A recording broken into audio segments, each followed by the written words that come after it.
Buenas noches. Gracias a Elévate Perú por la oportunidad para este diplomado.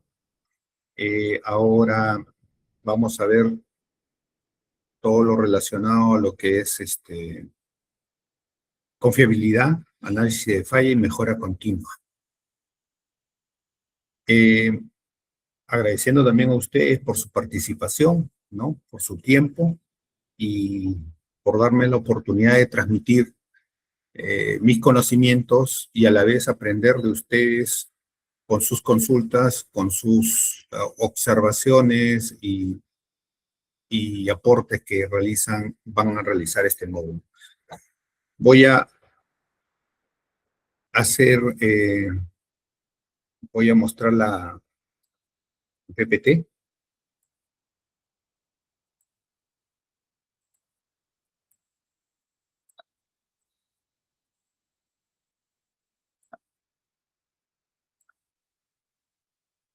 ¿Pueden ver el PPT? Sí, ingeniero, sí se logra visualizar. Perfecto. Bueno, disculpen por el horario, unos minutos de retraso para poder ingresar a la PC. Y apaguen sus teléfonos, mantengan la atención, aclaren sus dudas, escuchen con mucha atención, evitando conversaciones paralelas. Y al término de la sesión, participen y aprovechen este módulo 4 de confiabilidad y análisis de falla y mejora continua.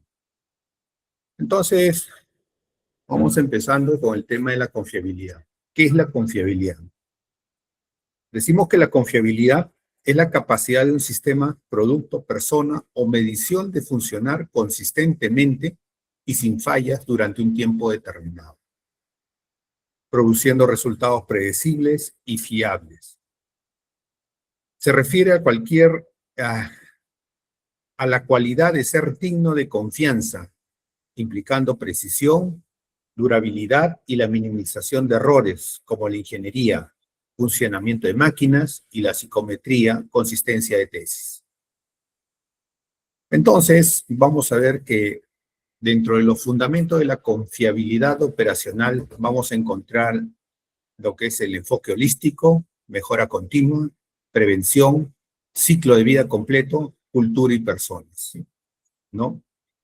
En lo que es la confiabilidad de equipos, la administración de la confiabilidad y el riesgo, en la confiabilidad del proceso, integridad operativa, en la confiabilidad humana, entrenamiento y competencias, y en la mantenibilidad de equipos, diseño y proyectos, ¿no? Entonces, los fundamentos de la confiabilidad operacional son un enfoque integral para asegurar que sistemas complejos, equipos, procesos, personas, cumplan sus funciones de manera consistente, minimizando fallas, optimizando costos mediante mejora continua, análisis de causa raíz, integración de tecnología, diagnóstico, modelado y un cambio cultural hacia la prevención, desde un diseño hasta la operación, buscando productividad máxima y riesgos aceptables. Esto lo vamos a ver que inclusive está normado, ¿no? Ya lo habíamos mencionado en módulos anteriores, ¿no? Pero está normado y en la cual vamos nosotros a fundamentar, ¿no? El tema de la confiabilidad, su implementación, las terminologías que también están normadas y que simplemente las tenemos que colectar, ¿no? O sea, cómo entender todos de la misma manera en función a las terminologías, caso la ISO 13306, ¿no? Que nos dice terminologías claras en las cuales son conceptos que utilizamos en lo que es mantenimiento, ¿no? Y de tal manera que todos entendamos lo mismo para su aplicabilidad. Entonces, dentro de la confiabilidad humana vamos a encontrar lo que es el involucramiento, la propiedad y las interfaces. En la mantenibilidad de equipos, fases de diseño, confiabilidad interna, equipos de trabajo y disminuir el tiempo, ¿no?, medio para reparar. La confiabilidad de equipos, estrategias, efectividad global, extender el MTBF, que es el mantenimiento entre el tiempo promedio entre fallas, la confiabilidad de procesos, la operación dentro de los parámetros, entendimiento de los procedimientos, ¿no?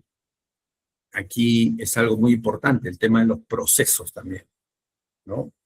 Que va asociado a lo que es la gestión de mantenimiento por procesos, ¿no? Los pilares habilitadores de lo que es la confiabilidad, vamos a tener la confiabilidad de equipos, confiabilidad de procesos, confiabilidad de diseño y confiabilidad humana. Como habíamos mencionado, la confiabilidad de equipos, asegurar el rendimiento y vida útil de los activos, confiabilidad de procesos, optimizar la secuencia y parámetros de operación, presión, temperatura y otros parámetros operativos, confiabilidad de diseño, incorporar robustez y objetivos de fiabilidad desde el diseño inicial, la confiabilidad humana, organizacional, capacitación, gestión de errores, apoyo gerencial y motivación de personal. Los beneficios, ¿no?, de los fundamentos de la confiabilidad operacional están en incremento y significativo de la productividad y la disponibilidad, reducción de costos, mantenimiento, paradas no programadas, reducción riesgos aceptables y entorno seguro, ¿no? Y empresas de clase mundial. Miren, estos beneficios siempre lo vamos a ver como inclusive traduciéndolo a lo que son los objetivos de mantenimiento, ¿no? Porque incrementar significativamente la productividad y la disponibilidad, ¿no? Siempre buscamos ese término, incremento de la disponibilidad. ¿Pero cómo? ¿No? Confiabilidad.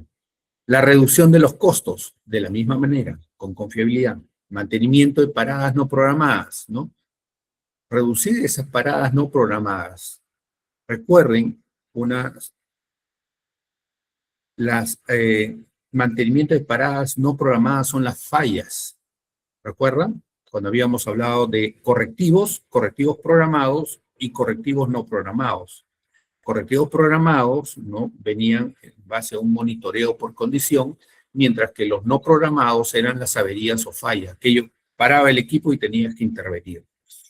Y como habíamos dicho, los correctivos por parada son 4 veces más caros que los sistemáticos, que los preventivos.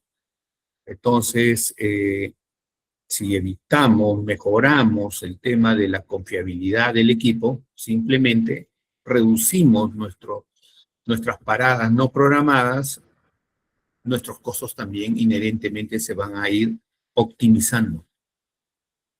Riesgos aceptables y entorno seguro. Menores paradas por accidente, ¿no?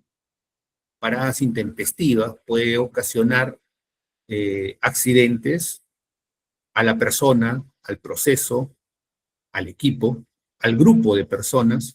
Por lo tanto, al tener menos paradas intempestivas, con daño al equipo, a la propiedad, también evitamos el daño hacia las personas.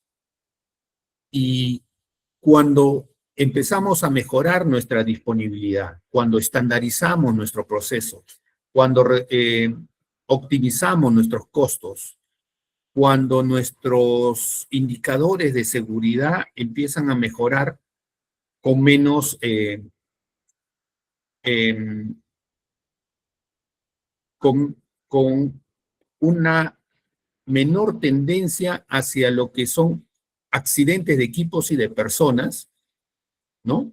Estamos hablando que nuestro producto final, con menos sangre, con mejores parámetros, con mejores estándares, son también aceptados hacia afuera, ¿no? Porque somos aplicables a ciertas normativas que nos exigen, ¿no?, en el exterior nuestros clientes. Mineral, con ciertos indicadores para lo que es o normativas aplicables, medioambientales, seguridad, salud ocupacional, ¿correcto? Herramientas y prácticas. Vamos siempre para esto vamos a estar con el análisis de causa raíz, el mantenimiento centrado en la confiabilidad, lo que es el RCM, ¿no? Son técnicas, recuerdan que en algún momento hablamos de la rutina y dentro de la rutina ya aplicábamos lo que era el análisis causa-raíz, ¿no? ¿Qué entraba a un análisis causa-raíz? No solamente entraba aquello que era una falla, ¿no? Porque esas obligatoriamente tienen que tener su análisis causa-raíz, pero aquellas que son repetitivas, pequeñas, pero que son repetitivas, y tenemos que eliminarlas, porque esas paradas repetitivas pueden ser más grandes, una bola de nieve que va creciendo, o simplemente de que siempre se van a estar produciendo porque no eliminamos esa causa que prácticamente no nos permite hacer una operación continua, ¿no? Diagnósticos avanzados y modelados de sistemas, ¿no? Aquí vamos a ver ya el modelamiento propio de nuestros procesos, subprocesos, equipos, clientes, proveedores, actividades que realizamos, que eso está amarrado a estándares, a procedimientos, a instructivos, ¿no? De la misma manera el modelado de sistemas, ¿no? Porque todo eso nos permite, el CIPOC nos permite prácticamente hacer la estructura básica hacia un sistema de gestión informatizado, ¿no? Tenerlo en línea, almacenar de manera adecuada los datos estructurados, jerarquizados, para poder obtener bases de datos que luego pueden ser modelados en sistemas de proyecciones, ¿no? De diagnóstico con proyecciones futuras, ¿no? Utilizando otras herramientas, como por decir el Python, modelamiento de la parte gráfica, ¿no? La parte de base de datos, por BI, y sucesivamente es prácticamente útil, ¿no? El tema del modelado de los sistemas, diagnósticos avanzados. Esos diagnósticos, el Python nos permite proyectarnos, ¿no? Con la información hacia atrás podemos obtener proyecciones a futuro, ¿no? Entonces, realmente es muy válido, solamente que tenemos que limpiar la data, tiene que estar estructurado para poder hacer esos análisis. Gestión de parada de planta y planificación proactiva, ¿no? De la misma manera, ¿no? Conforme llevamos nuestra rutina y lo que no es atendible dentro de la rutina, prácticamente entra a la atención de lo que es en esas paradas donde se para todo el proceso, operación, mantenimiento, inclusive algunos lo enlazan a lo que es cortes de energía, ¿no? Caso del COVID, ¿no? Aprovechan al máximo todas las paradas, centrarlas en donde va a estar parado nuestra instalación y aprovechar todos nuestros trabajos para poder optimizar, ¿no? Los tiempos, ¿no? Los tiempos o ventanas de oportunidad que nos da la operación para intervenir equipos, ¿no? Donde se desarrollan trabajos grandes, donde no se puede realizar en una intervención de rutina, porque no tiene stand-by, porque es un equipo crítico, porque no tiene redundancia, ¿no? Entonces, ahí es donde entra la gestión de paradas de planta. Les comentaba que esto para la gestión de paradas de planta, inclusive, existe lo que es medio plazo y de lo que es largo plazo, ¿no? Medio plazo, que está asociado a lo que es el periodo de un año, y el largo plazo, que está asociado a los periodos de 1 año a 5 años. Dentro de la planificación, rol y función, vamos a encontrar también lo que es que para un rol, ¿no? Caso planificador, inclusive se puede dividir, dependiendo de la envergadura de la empresa, dependiendo del alcance, ¿no? Y cómo está estructurado físicamente el negocio. Puede haber el que se encarga del mediano plazo, y otro que se encarga exclusivamente de largo plazo, que son las paradas y los mantenimientos relevantes, ¿no? Las grandes intervenciones. Una parada de planta es lo que tenemos que hacer cada determinado tiempo, cada mes, cada 2 meses, cada 3 meses, pero también tenemos paradas relevantes que se ven cada 6, 7, 8 años. Entonces, esas paradas también, todo eso tiene una gestión que no se ve en un periodo corto de un mes a otro, en el mismo periodo del año, sino se ven de 2, 3 años a futuro, ¿no? Entonces, y esto también hace ver el tema de la planificación proactiva, ¿no? Cuando ya nos amarramos con cierta información de lo que es el vendor, ¿no? Cuando vemos oportunidades de mejora, no solamente desde mantenimiento, sino desde el propio vendor, desde el fabricante del equipo, que se adecúa a ciertas necesidades de nuestros procesos y customiza ciertas mejoras, las cuales tenemos que planearlas para hacer las modificaciones, para hacer los arreglos y optimizar los procesos. La integración de sistemas y gestión disciplinada de materiales.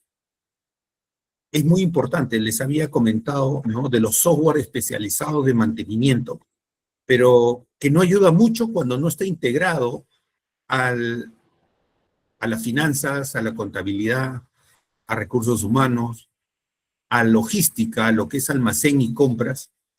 Entonces, es importantísimo, ¿no?, esta gestión, porque la gestión viéndolo desde mantenimiento, todo lo que es materiales, esta gestión de materiales, ¿no?, que es asumida por el planificador, pero hay un rol y hay una función también de analista de materiales que es intermedia y trabaja con la planificación. Y esto, a su vez, este analista de materiales, también existe en lo que es la planificación de materiales de almacén. Por lo tanto,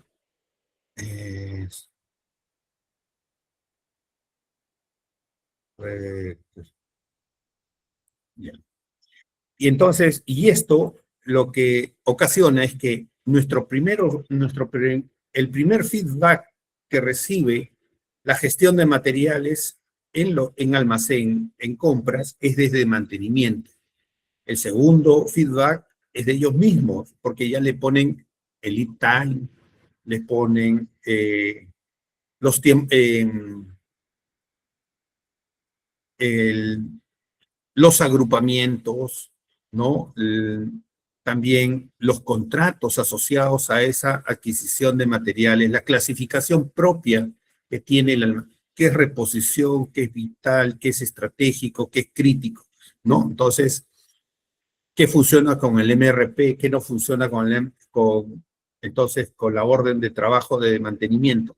Entonces, esta integración de sistemas y la gestión disciplinada de cómo controlar los materiales es muy importante. Queremos saber stock, tenemos que tener acceso hacia la gestión de materiales. Queremos rastrear de dónde viene, ¿no?, el pedido, y rastreamos desde el aviso, orden, SOLPE, orden de compra, ¿no?, u orden de servicio, y vamos a ver hasta dónde se imputa, hasta dónde está direccionado a un determinado centro de costo que viene desde la ubicación propia del equipo, ¿no? Entonces, queremos sacar historiales, también sale porque genera esto historial, porque ya tenemos clasificados los materiales. Tenemos nuestro máster de materiales, nuestra lista de materiales, nuestros paquetes de materiales por cada hoja de ruta que manejamos para cada uno de los planes que tenemos, ¿no?, de mantenimiento.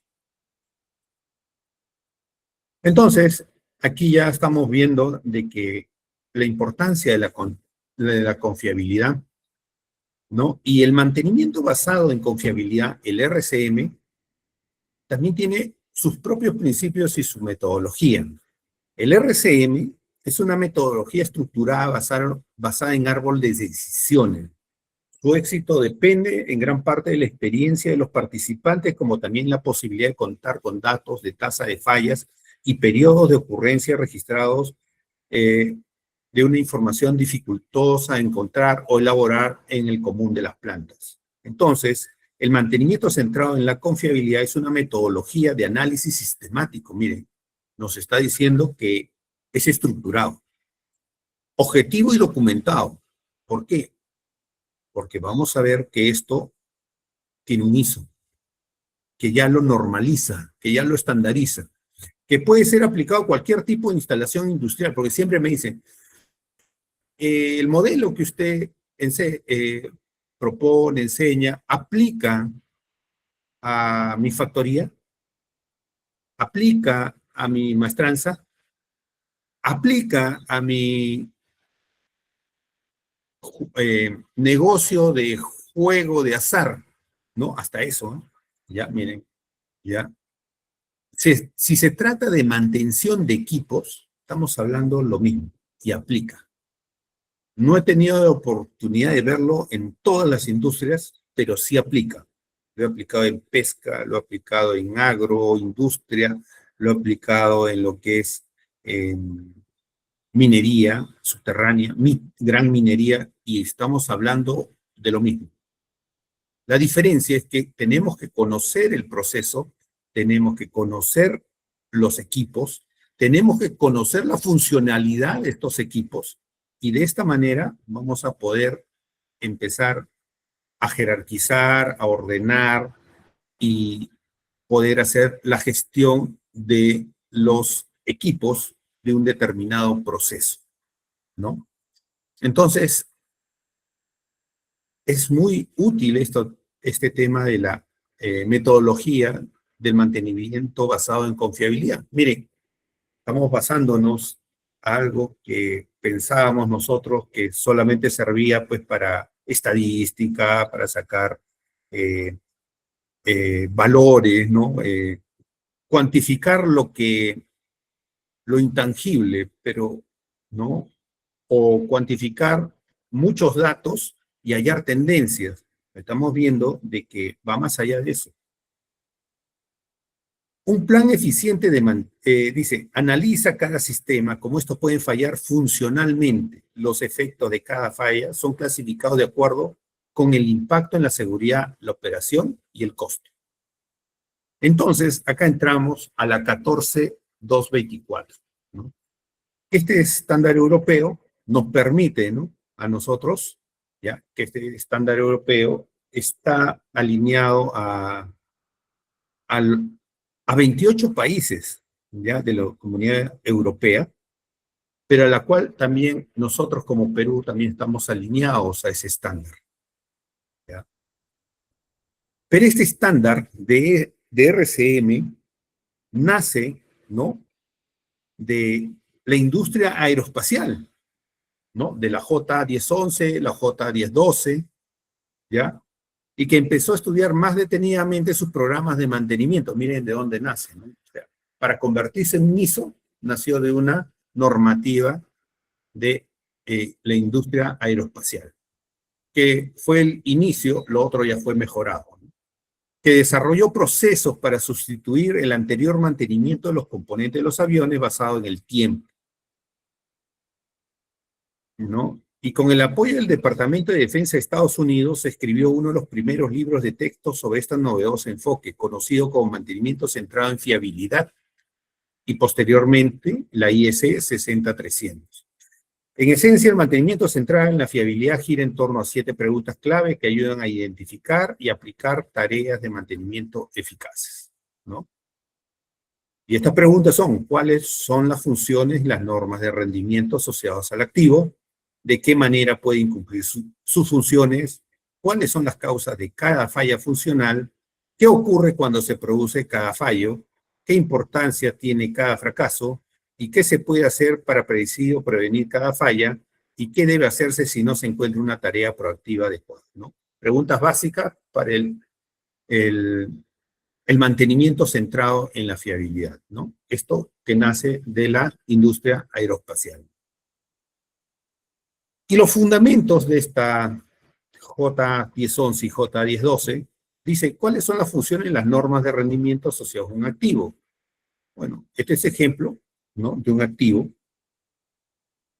Implica definir lo que se supone que debe hacer el activo y los criterios para determinar si lo está haciendo bien. Ejemplo, dice, la función de una bomba en una planta química podría ser transportar el producto de una parte de la planta a otra a una velocidad determinada. La norma de rendimiento podría ser la capacidad de transportar un volumen específico de fluido por hora sin falla. Cada uno de ellos explicado, ¿no?, un ejemplo. Entonces, como vemos, son preguntas que nos debemos de hacer a nuestros activos, a un determinado activo. ¿Ya? ¿Cuáles son las causas de cada fallo? ¿Qué ocurre cuando se produce cada fallo? ¿Qué importancia tiene cada fracaso? ¿Qué puede hacer para predecir o prevenir cada fallo? ¿Y qué debe hacerse si no se encuentra una tarea proactiva adecuada? Si no se encuentra una tarea proactiva, puede ser necesario un enfoque reactivo. Este podría implicar hacer funcionar el activo hasta que falle y luego repararlo o sustituirlo. Esto también lo vimos, ¿no?, con el tema de la criticidad modo falla, ¿no?, donde por su criticidad modo falla, ¿no?, es más fácil reemplazarlo, ¿no?, que mantenerlos de manera sistemática con preventivos, con hojas de ruta, ¿no?, monitoreo por condición. Entonces, a lo mejor es más eficiente atenderlo cuando falle, ¿no? El RCM es más que 7 preguntas, ¿no?, dice, porque constituye la base del mantenimiento centrado en la fiabilidad. Sin embargo, para implantar eficazmente el RCM en una organización, es esencial comprender herramientas y conceptos adicionales, algunos fundamentalmente claves y mejores prácticas para implementar el RCM, que incluyen la identificación de los puntos de falla, la selección de la estrategia de mantenimiento adecuado, la ejecución y supervisión del plan de mantenimiento y aprovechar la tecnología y los datos. Mire, en el caso de la identificación de los puntos de fallo, se trata de comprender el funcionamiento y los modos de fallo de los activos, así como sus consecuencias, ¿no? O sea, tenemos que tener, esto también está normado, ¿ya? En la 14224 van a encontrar los modos de fallo, normados, ¿ya? Porque no es llenarse de modo de fallas, sino que ya están resumidos y qué aplica a cada uno de los activos. La selección de la estrategia de mantenimiento adecuada. Cuando nosotros hacemos modo criticidad, modo falla, lo que obtenemos es un producto, ¿no? En función a esa criticidad, vamos a empezar a definir si es por monitoreo por condición, sistemático, simplemente correctivo por avería. Entonces, esto se selecciona, ¿no? ¿Qué tácticas vamos a utilizar? Hoja de ruta, predictivas, vibraciones, termografía, ultrasonido, lo que nos defina en función a esa criticidad modo falla. La utilización como árboles lógicos de decisión, matriz de riesgo y análisis costo-beneficio para elegir la estrategia de mantenimiento más adecuada para cada activo. Todo lo que nos dices ahí está dentro de los factores para ese análisis de criticidad modo falla. La ejecución y supervisión del plan de mantenimiento también define las tareas de mantenimiento, intervalos, recursos, indicadores de rendimiento para cada activo y la recogida y análisis de datos sobre el estado de los activos y los índices de avería. Entonces, cuando ustedes están obteniendo un MTTR, cuando están obteniendo un MTBF, cuando están obteniendo una adherencia, cuando están obteniendo un backlog, es porque están haciendo seguimiento, ¿no?, a esos mantenimientos, a ese plan de mantenimiento que se está generando, ¿no?, que debe salir de una rutina, ¿ya? Los planes se proyectan, entran a un programa, ese programa es evaluado en la rutina, y de la rutina se reprograma aquellos que quedan pendientes, y aquellos que quedan, se terminan, se cierran, ¿no? Entonces, siempre hay un seguimiento, y sobre lo que queda pendiente y lo que se cierra, se van a generar los indicadores, ¿no? Adherencia, cuánto planeé, cuánto programé y cuánto realicé. Hay una adherencia, ¿no? de 10 hice 8, 80%. ¿No? ¿Por qué? Faltó personal, no hubo recursos, fallaron operaciones, no nos dio el equipo, ¿no? Cambió después de habernos reunido y cambió de posición y nos trasladó la fecha de mantenimiento para otro día, ¿no? Aprovechar la tecnología y los datos. El software de RCM puede agilizar el proceso de RCM mediante la organización de datos, la realización de análisis y el seguimiento de los indicadores de rendimiento y fiabilidad. Este es algo muy importante, ¿no? En los datos, porque tenemos muchos datos, ¿ya? Estamos hablando de recopilación manual, otras por órdenes de trabajo, pero ya vamos por otro tema de análisis de datos que ya vienen de el SCADA, ¿no? Cuando tenemos SCADA, cuando ya esta información que se colecta, ¿no? Va generando bases de datos, ¿no? Falló tal sitio, falló tal... Entonces, la pregunta es, ¿cómo podemos hacer ese análisis? Había en un congreso que participé el año pasado, ¿no? Hablaba, una de las muestras era Chinalco, ¿no? 40% de las empresas tenían una propuesta, un proyecto relacionado a lo que era inteligencia artificial.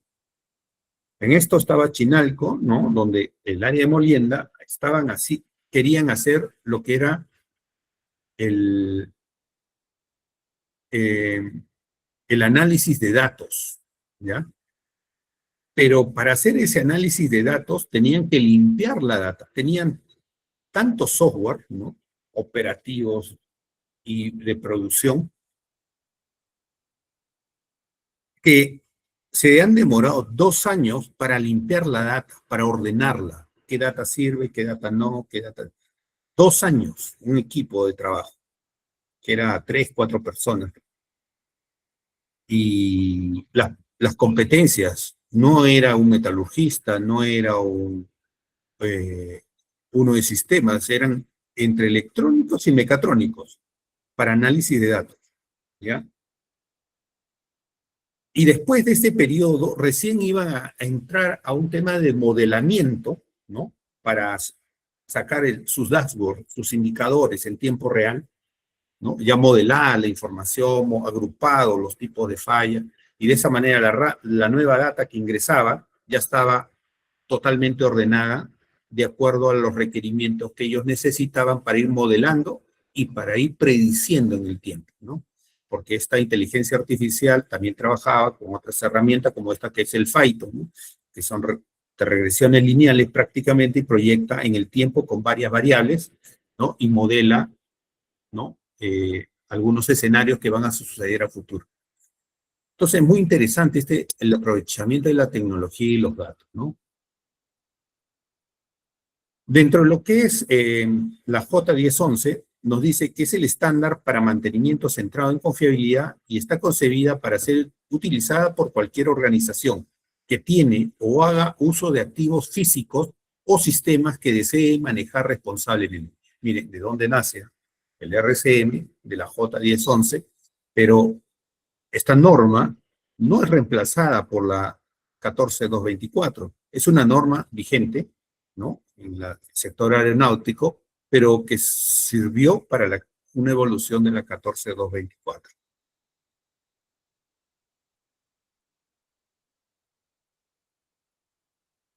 Luego también tenemos la J1012, ¿no? Que amplifica y clarifica cada uno de los criterios claves listados en la J1011 y resume problemas adicionales que deben ser tomados en cuenta para aplicar el MSC exitosamente, ¿no? El mantenimiento centrado en la confiabilidad, MSC. También nos dice las secciones de esta J1011 que reflejan, ¿no? Lo que estamos conversando actualmente. Dentro de la 14224, que son los registros de mantenimiento que deben relacionarse con cada nivel dentro de la jerarquía del equipo a fin de que puedan compararse. La carga de datos de parte de una selección de tablas preestablecida, de tal forma que se evitan ambigüedades en la escritura y se logre la calidad en el dato. También estamos hablando de la información histórica con el objeto de obtener indicadores para la eficiente administración de un servicio y desarrollar bases de datos que permitan benchmarking interno o externo. Al estandarizar y al ordenar y todos aplicar bajo el mismo orden, la misma estructura y jerarquización que nos dice la 14224, vamos a poder hacer un verdadero benchmarking, ¿no? Porque la forma como están agrupados los tiempos, cómo están agrupados las fallas, cómo están agrupados, ¿no? La jerarquización y control de equipos, nos va a permitir hacer un comparativo de cómo estamos gestionando.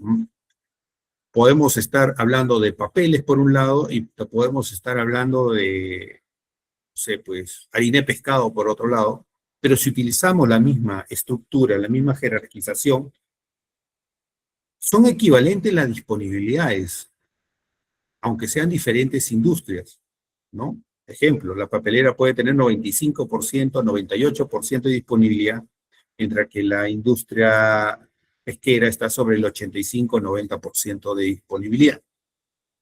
Y ustedes dirán, pero son productos distintos, sí, pues, pero la fórmula de cálculo, la fórmula de asociar esa gestión es idéntica, ¿no? Y lo que está mostrando es que por la misma coyuntura, por los mismos procesos que tiene cada uno de ellos, nunca van a equiparar la disponibilidad una con otra, ¿no? Pero si estamos hablando, por decir, un TASA, estamos hablando de un Copeinca, estamos hablando de un Diamante, oye, deberían de tener los mismos o equivalentes indicadores. Y si están utilizando la misma jerarquización, la misma estructura, la misma forma de agrupamiento de base de datos, prácticamente el indicador sí es comparable. La definición que se tome a la hora de diseñar el ordenamiento de la carga de datos será decisiva para la calidad de los reportes que se obtengan. El uso de normas internacionales reconocidas otorgan solidez, ¿no? Si nosotros, como decíamos, en la 14224, el RCM, la 14224, permite ordenarnos, estandarizarnos, subir disponibilidad, optimizar costos, mejorar indicadores, MTBF, MTT. Estamos hablando, ¿no?, de que también estamos aplicando ciertas normativas de dentro de otros procesos, ¿no? Nuestros procesos internos. Menor falla, como habíamos hablado, menor accidente, menor riesgo, ¿no?, por daño a las instalaciones o equipos. Entonces nuestros indicadores de seguridad mejoran y por lo tanto atendemos normativas, ¿no?, desde la ISO 9000, la ISO 48000, ¿no? Vamos atendiendo normativas de seguridad, salud y medio ambiente. Y lo que es calidad. La simpleza del procedimiento hace la carga de datos realizable por cualquier nivel de la organización de mantenimiento. Entonces, esta estructura, 14224, ya nos está diciendo cómo ir estructurando y agrupando los tiempos, ¿no? De tal manera, como ustedes ven ahí, hay dos grupos clarísimos, ¿no? Que estamos hablando dentro de lo que es mantenimiento, no en lo que es disponible, porque estamos hablando de operaciones, pero lo que es mantenimiento, dos grupos, preventivo y correctivo, no hay más. Y que dentro del preventivo se abre, ¿no? Pero estamos viendo dos. Y miren, cuando hablamos de mantenimiento correctivo, está pues con el correctivo y con los accidentes. Y lo que es mantenimiento preventivo es el mantenimiento sistemático preventivo y el mantenimiento preventivo no sistemático, el monitoreo por condición, los correctivos programados. Por eso que cuando hablamos, sí, más que el término, tenemos que ir estandarizando bajo lo que nos dice la 14224. ¿Ya? A veces como lo llamamos correctivo programado, correctivo no programado, pero el correctivo programado no es correctivo, pues. Es un preventivo, es parte del preventivo. está asociado generalmente a todos esos backlogs, ¿no?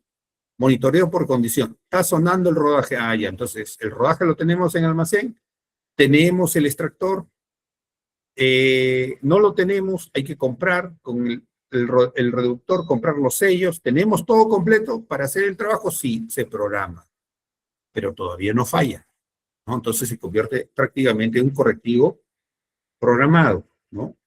Es un mantenimiento no sistemático, no está en función a una frecuencia, sino al monitoreo por condición.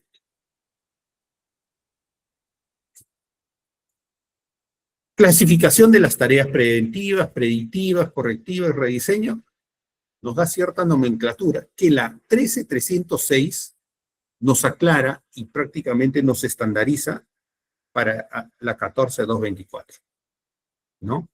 Este agrupamiento de horas aplicables al activo, al proceso, vamos a ver lo que les decía, ¿no? Está para 28 países de la comunidad de la Unión Europea, pero también es aplicable a lo que es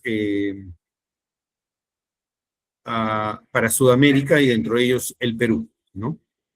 ¿Qué nos permite esta lógica de la 14224?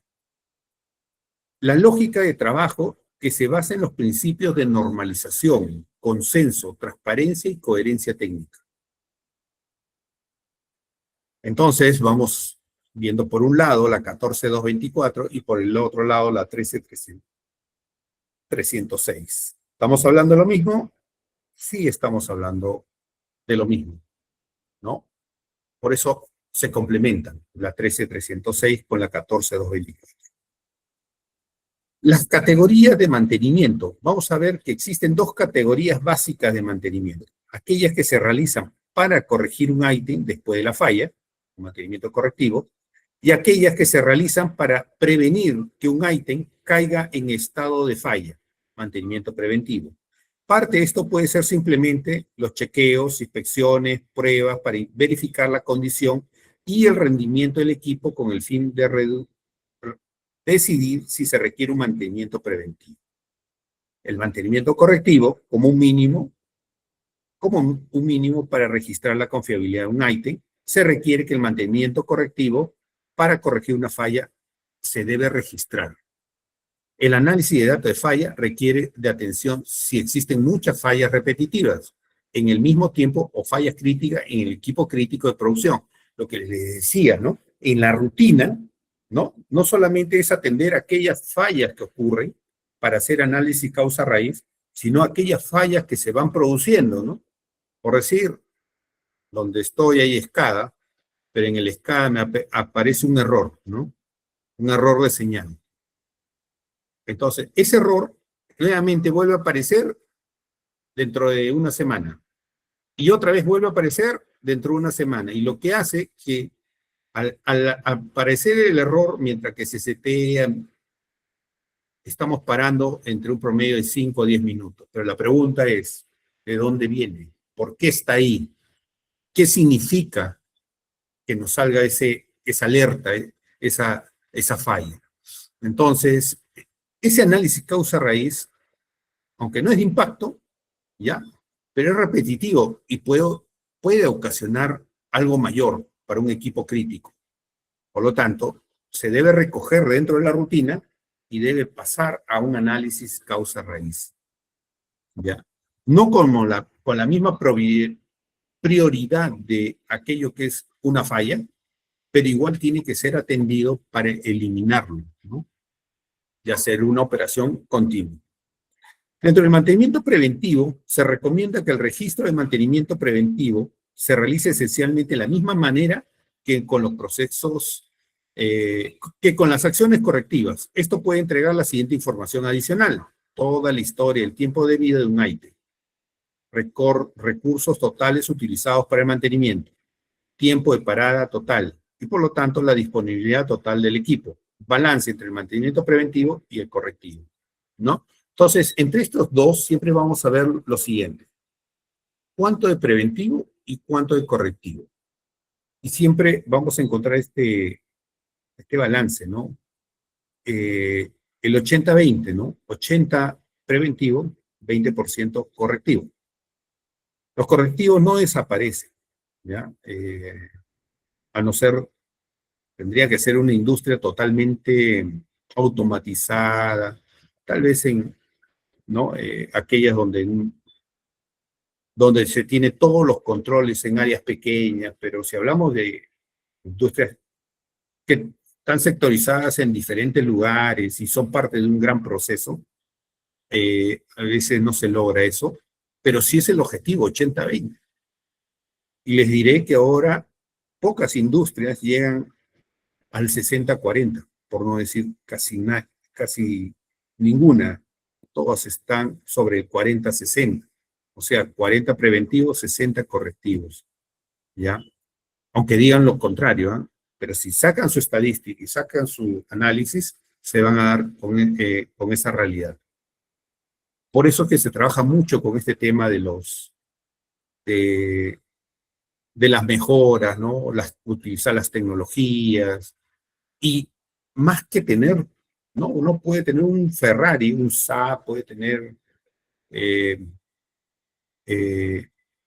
software, ¿no? El Oracle, y tenemos RPs prácticamente integrando todos los procesos, pero tenemos que saberlo usar, tenemos que saberle potenciar, ¿no? Entonces a veces le metemos mucho dinero, yo he visto en las implementaciones, le meten tanto dinero al SAP que finalmente lo que retorna, no sé si sustenta su inversión, ¿ya?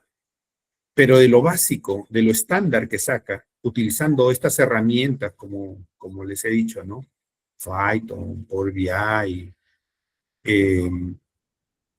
nos puede ayudar simplemente con las bases de datos que podemos obtener lo mismo y mejor, ¿ya? Entonces, es un tema solamente de poder hacer ciertas interfaces de descarga, ¿no? Y poder obtener reportes actualizados, ¿no? Ya modelados por fuera, ¿no? La tipología de fallas, fallas funcionales, modo de falla y consecuencia. Según el estándar, la 14224, también ahí nos dice la B23, existen 5 categorías de causa de falla. Por eso yo le decía, la 14224 nos va ordenando nuestra gestión, ¿no? Y especialmente, ya cuando hablamos de lo que es confiabilidad, y en este caso, nos está ordenando lo que es fallas. Nos dice los modos de falla y los mecanismos de falla.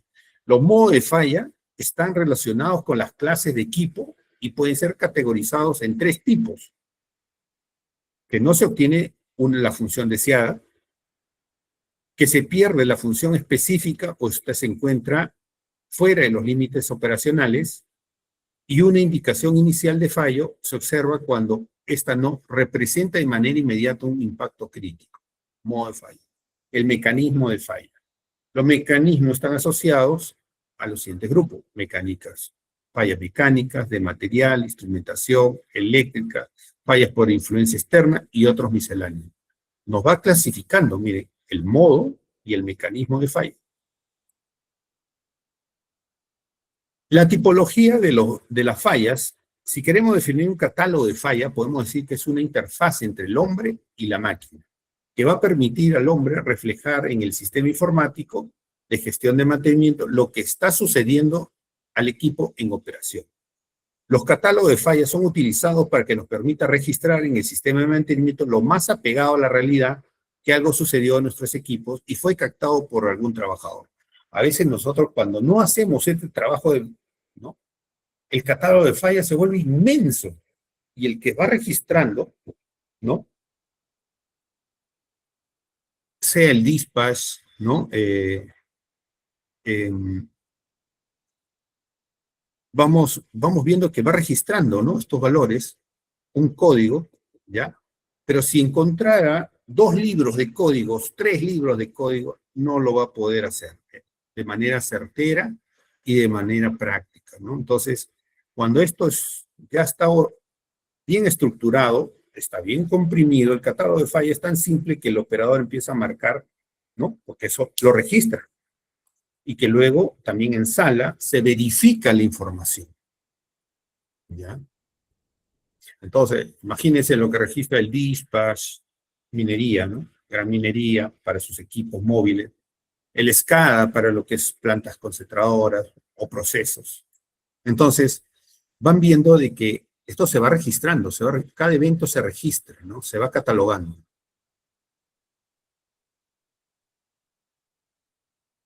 En este sentido, un catálogo de falla debe como mínimo contener dentro de su estructura los siguientes elementos. Elementos mantenibles, que es un elemento que corresponde a diferentes componentes que conforman el equipo, los modos de falla, las causas de falla, las medidas o actividad recomendada y la actividad ejecutada. Miren lo que nos dice, ¿eh? Por eso que cuando nosotros, no sé si alguien ha participado en una implementación o usa el RP-SAP, el módulo PM, ¿no? Y encuentra, cuando va al aviso, encuentra el modo falla, ¿no? Y encuentra la avería, encuentra el síntoma, encuentra la causa, encuentra el objeto y va armando un árbol, ¿no? ¿De dónde viene? Y eso está en el estándar, no necesita ir. Pero si se ha configurado bien el catálogo de averías, eso es muy práctico y muy útil. Pero si no se ha catalogado adecuadamente, eso prácticamente no sirve. Conceptualmente, esta columna representará, dice, los elementos que conforman el equipo. Esta columna es conjuntamente con la de modo de falla, fundamental para la conformación del aviso de avería. Lo que les acabo de mencionar, ¿no? El aviso tiene la información. Por eso es que en el módulo PM uno dice la orden. No, la orden es un colector de costos que finalmente se liquida y direcciona los costos y clasifica los costos, ¿no? Por clase de costo a los diferentes centros de costos. Pero mientras que en el otro lado, la información de historia, la información técnica está en el aviso. ¿Qué se hizo antes de? ¿Qué se hizo durante de? ¿Qué se hizo después de? Al cierre de la orden. Y se pone todo el catálogo de falla, cuál fue la avería, cuál fue el síntoma, cuál fue la causa, cuál fue el objeto, ¿no? Donde ocasionó la falla. Y que todo eso está asociado a un componente, a un sistema y a un equipo, ¿no? Entonces, todo, viéndolo solamente, lo que está acá en la 14.224, lo vemos en un modelamiento de un RP. O sea, no crean que nació de la nada. Estos sistemas integradores, ¿no? Estos RPs traen las mejores prácticas de gestión para cada uno de los procesos. Y dentro de esto estamos hablando de mantenimiento. Según lo establecido en la 14.224, ¿no? Nos está diciendo en la figura que se muestra en la pirámide de niveles taxonómicos la columna de elementos mantenibles, la cual estará representada por el nivel 8 de la pirámide. En la figura se muestra la pirámide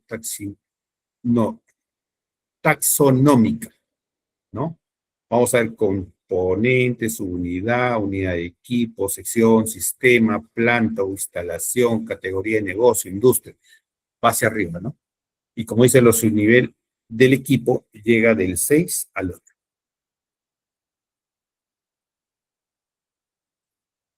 La tipología de fallas. También nos dice que la definición de los modos de falla de catálogo, este elemento es considerado uno de los más importantes de un catálogo de fallas, ya que permite al usuario la identificación o correlación de la falla observada con el sistema de mantenimiento, ¿no? Y una de las tablas que vamos a encontrar en la 14.224.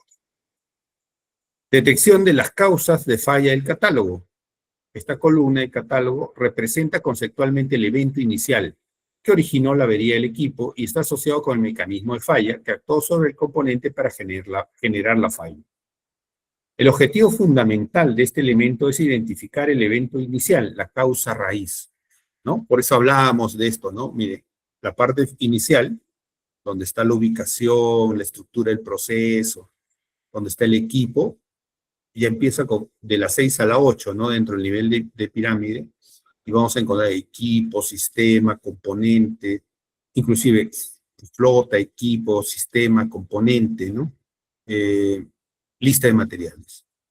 Entonces, la categoría de falla está relacionada al diseño, a la fabricación e instalación, a la operación y mantenimiento, a la gerencia y a los misceláneos. Lo que yo les decía, tenemos que tener ya estructurado nuestras causas, nuestras fallas, de tal manera que esto nos va a ayudar luego a la reportabilidad. ¿Ya? Entonces, vamos a ver que todas las fallas están asociadas a esta y que inclusive está agrupado por o sea, vamos a poder decir cuáles son las fallas operacionales, cuáles son las fallas por gestión logística, cuáles son las fallas mantenimiento, y esos tipos de fallas, ¿no? Están asociados a sus causas de esa falla, ¿no? Pero hay que estructurar, y eso están asociados también a sus sistemas funcionales. Bien, entonces es una matriz que se tiene que ir ordenando, de tal manera de no tener como dije, ¿no? Un libro de fallas de grupos, cuando esto debería estar aplicable al negocio que vamos a realizar. El análisis de la criticidad, lo vamos a ver acá, que es una metodología que permite establecer la jerarquía o prioridades de instalaciones. ¿Ya? Vamos a ver también que el equipo, esto también está en función que el análisis es una técnica de fácil manejo y comprensión en el cual se establecen rangos relativos para representar las probabilidades y o frecuencia de ocurrencia de eventos y sus consecuencias, ¿no? Esta matriz siempre nos va a ayudar, esta matriz de criticidad, ¿no?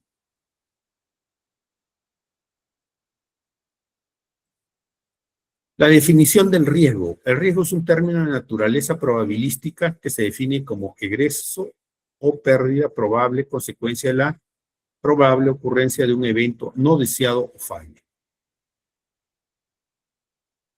Vamos a tener ahí técnicas para dimensionar el riesgo. Existen diferentes técnicas, como todas ellas enmarcadas en tres modalidades técnicas: cualitativas, semi-cuantitativas y las técnicas cuantitativas.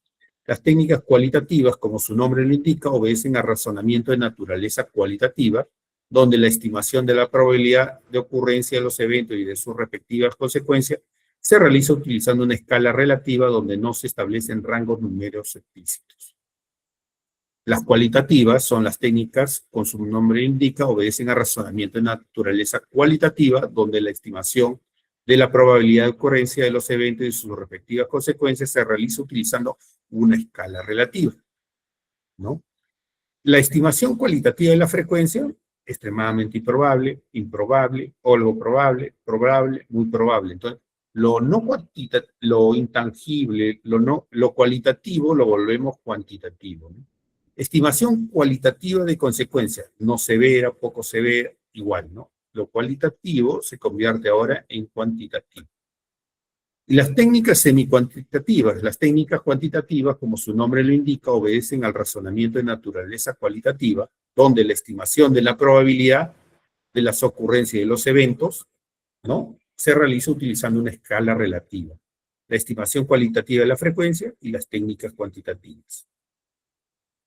Entonces, el objetivo principal es determinar el riesgo asociado a un evento, escenario, decisión, en particular a través de la cuantificación explícita de la probabilidad y las consecuencias, como se muestra en la figura, ¿no? El riesgo, probabilidad de falla por consecuencia de la falla, ¿no? La confiabilidad, probabilidad de falla, basada en la historia de la estadística del proceso, basada en la condición monitoreo del proceso. Consecuencias: impacto ambiental, costo de reparación, impacto a personas, pérdida de reputación, pérdida de producción, pérdida de mercado, pérdidas de ventajas tecnológicas, ¿no? ¿Cuáles son los riesgos? Los métodos de análisis criticidad durante el proceso de concepción y diseño de una estructura para un sistema, proceso o negocio en particular, debe tomarse en cuenta tres grandes tareas. Realizar un exhaustivo análisis estadístico, establecer claramente lo que se considera como riesgo intolerable, y lograr un gran acuerdo aceptado a todos los niveles de la organización o proceso. El método Siliberti, este enfoque de carácter cualitativo, combina dos matrices de criticidad, una construida de la óptica de seguridad de los procesos y otra construida de la óptica del impacto en la producción. El mantenimiento basado en criticidad. El mantenimiento basado en criticidad equilibra el nivel de criticidad de la óptica de proceso igualmente al de seguridad, estableciendo un reporte de criticidad que establece un rendimiento de la inversión a las compañías para los esfuerzos de integridad mecánica, mientras a su vez establece la complacencia con las regulaciones gubernamentales. Vamos a también al FME, que es un acrónimo de análisis de modo falla y efectos, ¿no? El proceso de revisar sistemas, componentes, ensamblajes para identificar posibles escenarios de falla en un sistema. Los modos de falla son las formas en que algo puede salir mal. Esto incluye cualquier defecto actual o potencial. El análisis de los defectos es el estudio de las consecuencias de esas fallas. Los beneficios de utilizar el FMEA. Aumenta la confiabilidad y seguridad de los productos y procesos. Reduce los costos y desperdicios. Mejora la satisfacción de los clientes. Perfecciona la planificación y gestión de riesgos. Y promueve la mejora continua. En el análisis modo falla, también identificamos modo de fallas potenciales, que implica descomponer el sistema en sus componentes, luego comprender las posibilidades de falla de los componentes, ¿no? Aquí ya estamos viendo el análisis de datos, las fallas, las causas, los efectos, ¿no? La reducción de riesgos, el análisis, la efectividad de ese análisis, ¿no? Entonces, este FMEA realmente ayuda, ¿no?, a mejorar nuestra evaluación de riesgos. Debido a su flexibilidad y análisis modo falla, puede utilizarse en diferentes contextos, resultando en diferentes tipos de FMEA. La técnica se puede aplicar de varias maneras, pero se puede dividir en tres grandes: el FMEA, el PFMEA, el SFMEA, ¿no? El primero se realiza durante la fase de diseño del producto. La segunda, el PFMEA, ¿ya?, debe aplicarse durante la fabricación o producción de un producto. Y lo que es el FMEA por el SFMEA, este es un análisis más generalizado de fallas sistemáticas que podemos describirlo como un FMEA de diseño, pero para todo el sistema. Esta técnica se aplica durante la fase de servicio o mantenimiento. Es lo que más aplicamos nosotros, ¿no? ¿Para qué sirve el FMEA? Es un método que nos hace pensar si se produce esa falla. O sea, nuestra evaluación de riesgos futuro. ¿Cuáles serán las consecuencias? El objetivo de disminuir al máximo la posibilidad de que suceda la falla, removiendo lo que provoca, ¿no? Minimizando, ¿no?, que ese evento pueda ocurrir. Esta herramienta sirve como un resumen de conocimiento que permite crear un registro con base en experiencias pasadas con productos, procesos parecidos y utilizar esa información para mejoras futuras. ¿Cómo aplicar el FMEA? Ahora que se sabe qué tipos existen, es hora de aprender cómo aplicar la técnica en su organización. Es fundamental que el análisis se realice en el orden correcto y paso a paso, ya que cada nuevo paso depende del resultado del anterior, ¿no? Es cronológico. Lo que se hace en una etapa se hace así, sirve para la siguiente y sucesivamente hasta llegar al objetivo final. Planificación y preparación, análisis de estructura, análisis de función, análisis de falla, análisis de riesgo, optimización y documentación de los resultados. El análisis de sistemas paso del 1 al 3, el análisis de fallas y riesgo del 4 al 6 y la comunicación al 7. La implementación del FMEA, ¿no?, que es un paso fundamental para garantizar la calidad y la seguridad de productos y procesos en una organización, al identificar y evaluar los modos de falla potenciales, así como sus causas y efectos. El FMCA, o análisis de modo de falla, efectos y su criticidad, por sus siglas en inglés, es una metodología para identificar y analizar los modos de falla potenciales de diferentes partes del sistema, además de los efectos que esos fallos pueden tener en un sistema, ¿no? Y mitigar sus efectos en el sistema. Fundamento, el análisis modo falla es una herramienta analítica que utiliza una técnica disciplinada para ayudarnos a identificar y comprender, a evaluar el riesgo, a identificar y llevar a cabo acciones. Esta información yo les llegué a pasar unas plantillas, ¿no? De criticidad y de modo falla, que espero les pueda servir. También significa análisis de modo falla, efectos y criticidad, y comprueba y gestiona posibles fallos en sistemas, productos o procesos. ¿Ya? No solo de modo, causas y efectos en las fallas, sino también su criticidad y consecuencia.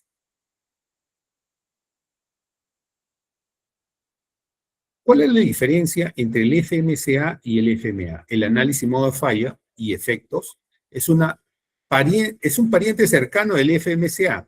Al igual que el FMCA, él identifica posibles fallos, estudia posible efecto, dominó de cada uno de ellos. Puede ser útil considerar el MFCA cuando la siguiente etapa después del FMA identifica una amplia gama de posibles fallos que podrían afectar la línea de producción, pero proporciona un plan de acción para cada fallo. El FMCA aporta más datos para determinar el impacto concreto de cada uno de estos fallos. Esto permite a los equipos asignar una calificación de criticidad a cada fallo potencial. ¿Se acuerdan que habíamos hablado de criticidad a modo falla? Allí está. Lo que permite determinar qué componentes y activos son los más críticos para las operaciones. Por ejemplo, un ingeniero de confiabilidad que busque iniciar un programa de mantenimiento predictivo podría usar el FMCA para determinar dónde es mejor lanzar su piloto de sensor de vibración inalámbrico, incluso dónde enfocar los esfuerzos de mantenimiento en general. Lo que les he comentado anteriormente, y esas plantillas también se lo he pasado como material de apoyo. Profundidad del análisis.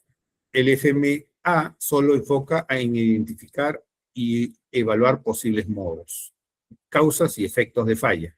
El FMCA se basa agregando una evaluación de criticidad, además de los modos de falla, evalúa su impacto potencial en el sistema o proceso, ¿no? Evaluación de criticidad, complejidad y casos de uso, asignación de recursos, aplicación industrial. Y van a ver cada uno lo que tiene entre el FMA y el FMCA. ¿Cuál es la diferencia? En resumen, ¿no? Ya estamos viendo el modo de falla, todo aplica. El análisis de criticidad no aplica en el FMA. Los rangos de falla, ¿no? de la data tampoco no aplica. Y también la diferencia en el análisis de criticidad de datos de tasa de fallas, evaluación cuantitativa de riesgos, son los que marcan la línea divisoria entre ambas metodologías, ¿no? Como ven, ahí está clarito dónde están las diferencias.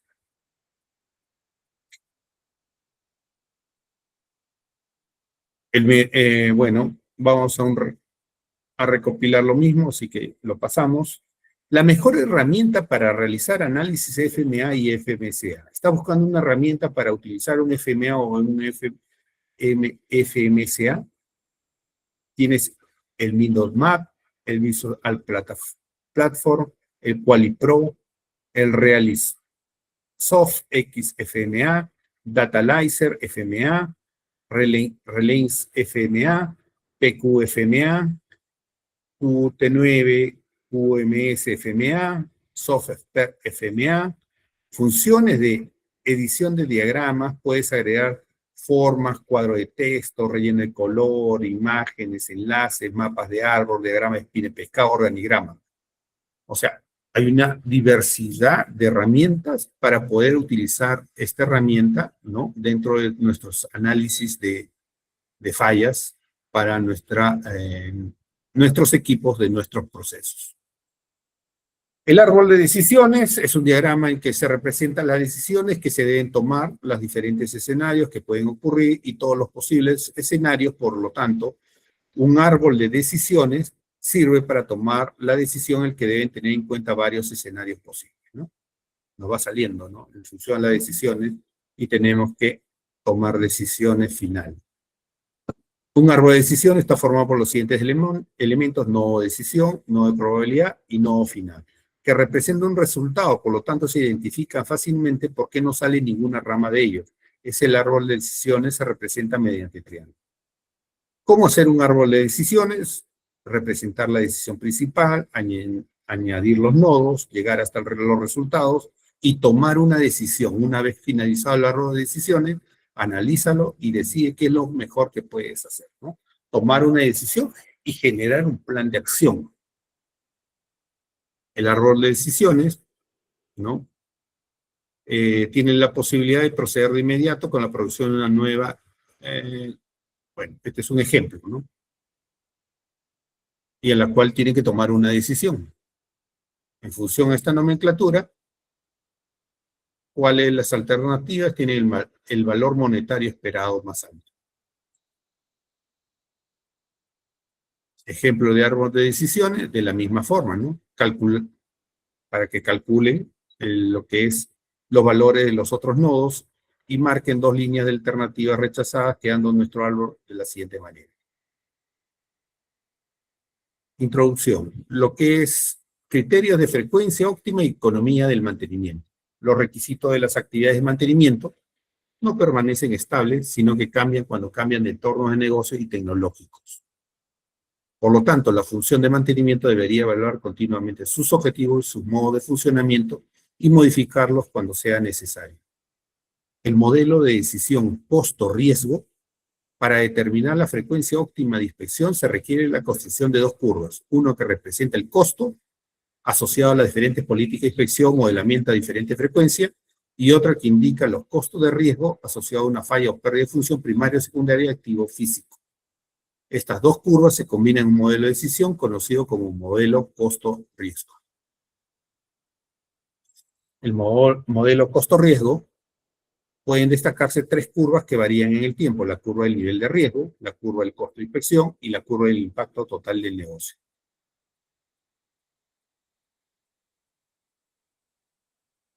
En el modelo podemos ver tres curvas que varían en el tiempo. El análisis de la ecuación del riesgo permite entender el poder de indicador para el diagnóstico y la toma de decisiones.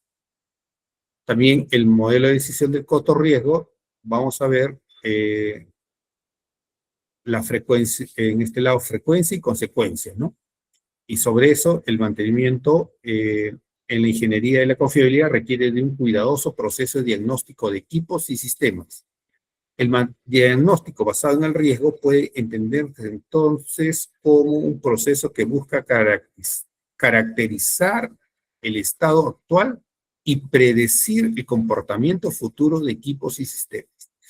Esto, como yo le decía, inclusive se modela con muchos escenarios, ¿no? En un trabajo de equipos trackless, se usaron muchas variables: costo, horas de trabajo, fallas, MTTR, MTBF, disponibilidad. Y bajo esos escenarios y datos de 4 años hacia atrás, se obtuvo una proyección hacia 4 años a futuro, donde demostraba, ¿no?, que al ritmo que íbamos, ¿no?, con las inversiones, la atención, los costos de mantenimiento, y sin hacer un recambio de equipo, tendíamos a la baja. Estábamos mejorando en un momento, pero luego esto iba a bajar. ¿Y dónde estaban enfocados esas fallas? En grandes paradas que estaban relacionadas a componentes, ¿no? Algo que, lógicamente, tal vez nosotros podríamos haberlo analizado, pero lo demostramos de manera estadística, ¿no?, con proyecciones. Útil para poder hacer una buena gestión de ciclo de vida de equipos. Tareas basadas en condición. Cualquier tarea basada en condición que se seleccione, predictiva basada en condición o tarea de monitoreo de condición. Debe existir una falla potencial, debe existir un intervalo identificable. El intervalo de la tarea debe ser menor que el intervalo, debe ser físicamente posible realizar la tarea y el tiempo más corto para la detección de una falla potencial. Les decía, ¿no?, el tema de la criticidad. Este cuadro se los pasé. También este cuadro se los pasé para poder obtener la criticidad por el modo falla.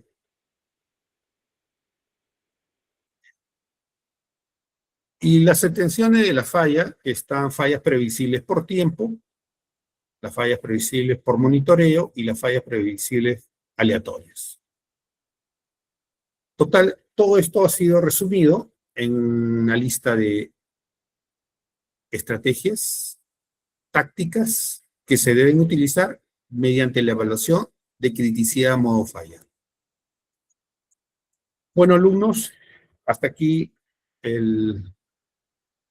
la clase de hoy y estoy atento a sus consultas.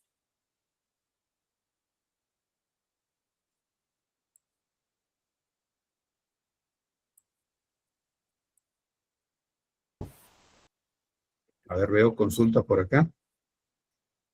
Sí, estimados profesionales, voy a activar los micrófonos para que puedan hacer las consultas y le puedan hacer las preguntas directamente al ingeniero.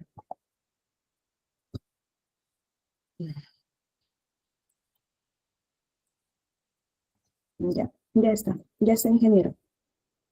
Ya, bueno, a ver, consultas sobre este tema que estamos viendo de lo que es la confiabilidad, modo falla y la mejora continua, ¿no? Que no lo hemos tratado así puntualmente porque la mejora continua está metida en el proceso mismo, ¿no? Con la ISO 9001, ¿no? Lo vamos a ver en todos los procesos, ¿ya? Y dentro de mantenimiento también lo vamos a ver, ¿no? Todo es un ciclo. Plan, do, check, action, ¿no? Y estándar, do, check, action. Eso va a estar dentro de cada uno de los flujos de procesos de mantenimiento. Consultas, alumnos. Buenas noches, ingeniero Augusto. Robert, ¿cómo estás? Buenas noches. Hola, ingeniero, buenas noches, un gusto saludarle. Ingeniero, tengo acá una pequeña consulta sobre el tema de criticidad de los equipos. ¿Usted cuál cree que deberían ser las variables que sí o sí nosotros como encargados de mantenimiento deberíamos considerar al llegar a una empresa independientemente del rubro para poder evaluar cuáles los equipos críticos que la compañía maneja? Ok, uno, estamos hablando de tus indicadores de MTBF, MTTR, costos, seguridad, medio ambiente, logística, atención logística, redundancia de equipo, ¿no? Y tu impacto en la producción. Esos deberían ser tus factores para poder hacer un análisis de criticidad.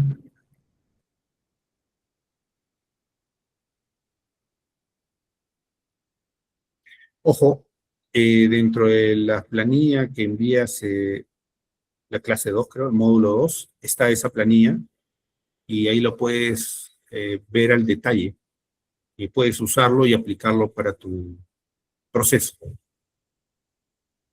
Eso es independientemente del rubro, ¿verdad? Independientemente del rubro, lo que tú tienes que tener primero es el mapeo de tus equipos y jerarquización de equipos. Y eso lo aplicas al tema de la criticidad. Ok, doctor, muchas gracias, ingeniero. ¿Alguna otra consulta?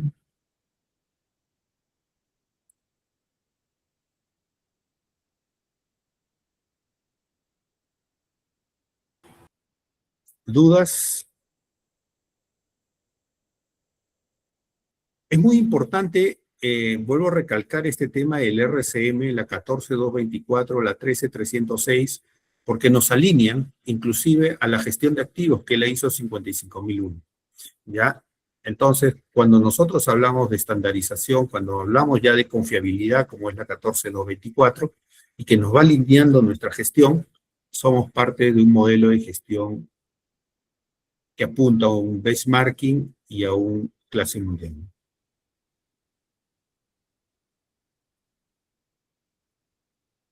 cuando ustedes hacen el tema de las fallas, ¿no? El FMA o el SMEP, ¿no?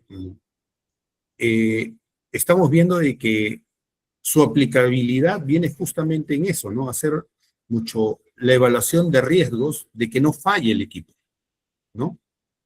Estamos protegiendo, haciendo más lean, más esbelto el proceso, ¿no? De mantener un equipo determinado, de determinar qué actividades realizar y en qué secuencia y con qué recursos, pero están atendiendo todo lo demás, lo están haciendo más óptimo, están evitando el tema de accidentes, están evitando incidentes o accidentes medioambientales para la persona, para el equipo, para el proceso.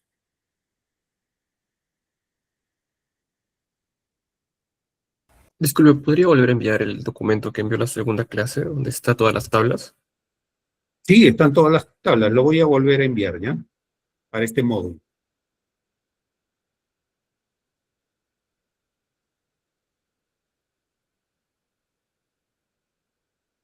Consultas, algo que les haya generado, ¿no?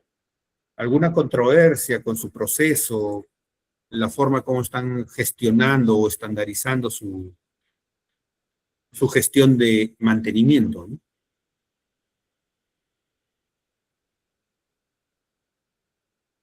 Adelante, Germán.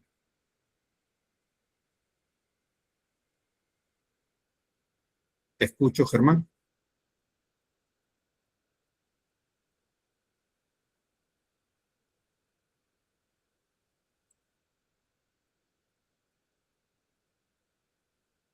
Bueno, ya no veo preguntas de parte de ustedes. Si ya no hubiera nada más, yo creo que terminamos la clase de hoy. Sí, Solamente ingeniero. sí, Sí, ingeniero. Aquí hay una consulta en el chat. Bueno, le solicitan reenviar la planilla. sí, nuevamente voy a enviar la planilla, ¿ya? Porque esto lo envié en la clase 2, nuevamente lo voy a enviar ahora. Y de esta manera puedan modelar sus procesos en base a esas plantillas que son muy útiles.